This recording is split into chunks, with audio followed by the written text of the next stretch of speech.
নমস্কাৰ বন্ধুসকল, ৰাজ্যবাসীৰ কাৰণে এটা সুখবৰ, কিয়নো আমাৰ অসম চৰকাৰ হিমন্ত বিশ্ব শৰ্মাই আমাক দিব ৩০০ ইউনিট পৰ্যন্ত বিদ্যুৎ মাচুল ফ্ৰী। বিদ্যুতৰ মাচুলৰ পৰা লাভ কৰিব সকাহ।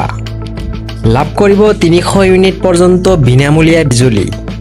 ঘৰত বহিয়েই অনলাইন যোগে অতি সৰল প্ৰক্ৰিয়াৰে কৰিব পাৰিব এই পঞ্জীয়ন। এতিয়াৰে পৰা আপোনাৰ ঘৰৰ বিদ্যুতৰ বিল হ'ব একেবাৰে শূন্য। দ্ৰুততাৰে ৰূপায়ণ কৰা হৈছে প্ৰধানমন্ত্ৰী সূৰ্য ঘৰ বিনামূলীয়া বিজুলী যোজনা। ঘৰৰ চালত ছলাৰ পেনেল বহুৱাই প্ৰতি মাহে লাভ কৰিব ৩০০ ইউনিট পৰ্যন্ত বিনামূলীয়া বিদ্যুৎ। সৌৰশক্তি প্ৰকল্প স্থাপনৰ বাবে চৰকাৰে দিব ৭৮,০০০ পৰ্যন্ত ৰাজ সাহায্য। কেনেকৈ কৰিব এই আবেদন, আহক আমি জানি লওঁ। প্ৰথমে আপুনি pmsuryaghar.gov.in ৱেবছাইটত যাওক। কনজিউমাৰ পেজলৈ গৈ এপ্লাই নাও অপশ্যনত ক্লিক কৰক। তাৰ পিছতে দিয়ক নিজৰ মোবাইল নম্বৰ আৰু কেপশ্যন কোড। ভেৰিফিকেশ্যনৰ পাছত দিব লাগিব নাম, ৰাজ্য আৰু জিলাখনৰ নাম। ইয়াৰ পিছতে দিব লাগিব আপোনাৰ ইমেইল আইডিটো।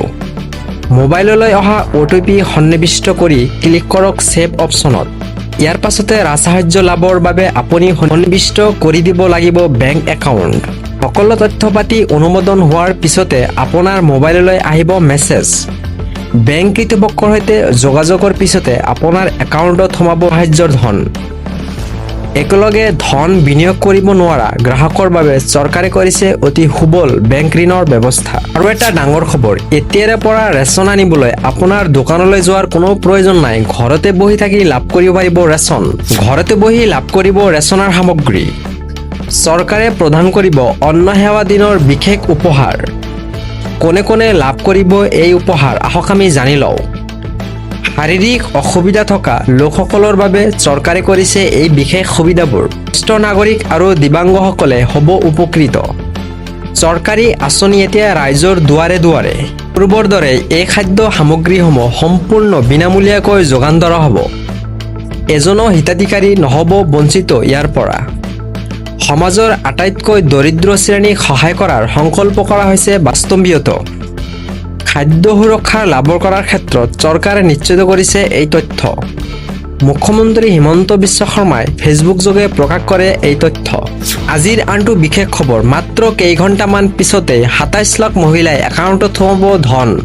ফেচবুক লাইভত মুখ্যমন্ত্ৰী হিমন্ত বিশ্ব শৰ্মাই কৰিলে ঘোষণা। ২৭ লাখ মহিলাক একাউণ্টত সোমাব ১০,০০০কৈ টকা।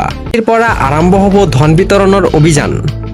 অসমৰ প্ৰতিগৰাকী মহিলাক কৰি তোলা হ'ব লাখপতি উপাৰ্জনমুখী।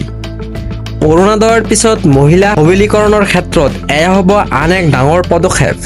অৰুণোদয়ৰ পিছত মহিলা সবলীকৰণ ক্ষেত্ৰত এয়া হ'ব আন এক ডাঙৰ পদক্ষেপ। হাতীহিলাৰ ইক-চেনচিটিভ হোটেল লৈ চলি আছে দুৰ্নীতি। হাতীহিলাৰ গণেশ মন্দিৰৰ সমীপত বৃহৎ হোটেল নিৰ্মাণ। চন্দ্ৰপুৰৰ ৰাজহ চক্ৰৰ অন্তৰ্গত কেংকাৰ ৰাজহ গাঁও। দাগ নং ১৪৬, ১৪৭ আৰু ১৪৮। দাগ নং ১৪৬ আৰু ১৪৭ৰ ভূমিৰ গৰাকী নাজমিন ৰহমান। দাগ নং ১৪৬ আৰু ১৪৭ত ৫ বিঘাতকৈ ১০ বিঘা ভূমি। দাগ নং ১৪৮ৰ ভূমিৰ গৰাকী ইছমাইজুল ৰহমান। দাগ নং ১৪৮ত ৫ বিঘা ভূমি আছে। ২০২৩ চনত নাজমিন আৰু ইছমাইলুৰ ৰহমানৰ নামত এই ভূমিৰ নামজাৰি কৰা হৈছিল। পিছে দৰিদ্ৰ এপত উপলব্ধ নহয় ভূমিডৰাৰ তথ্য। হোটেলখন নিৰ্মাণ কাৰ্যক লৈ সৰব হিন্দুত্ববাদী নেতা সত্যৰঞ্জন বৰা। হোটেলখন নিৰ্মাণ কৰা হৈছে ইক-চেনচিটিভ জ'নত। এনেকৈ পালে environment clearance, environment impact assessment লৈছিল নে? টেষ্টৰ ৰিপৰ্ট আছেনে? পঞ্চায়তৰ অনুমতি পাইছিল নে? হোটেলখনৰ নিৰ্মাণৰ আঁতৰত কোন কোন? স্পষ্ট কৰিলে সত্যৰঞ্জন